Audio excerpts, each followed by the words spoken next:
后来乡亲啊，继续来看南投德山的指南宫，有济人来甲土地伯公求发财金。其中有一个62岁男子，伫个网卡捡到身份证，就摕这个身份证去指南宫要来借发财金。因为这人看起来甲相片是差真多，互庙方的人员看破来报警。结果这个男子仿用伪造文书判刑4个月，会使换罚金，算咧爱罚款12万。新娘要甲土地公借发财金，都爱跋有杯。抑过一个姓周的查甫人用假名借发财金。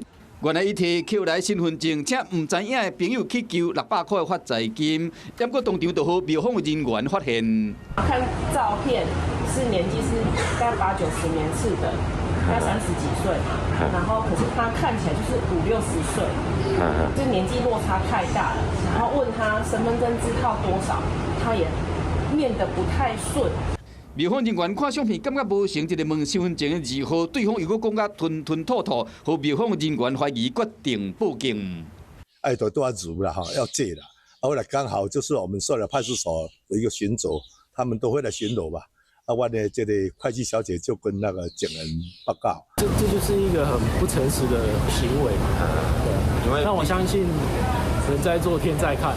依照警方调查，姓周的查甫人多出狱无头路，只因为无想要还发财金，就冒用身份去借发财金。结果后发现，伊只伪造文书判刑4个月，虽然会当换罚金，抑过甲算咧，爱纳12万块。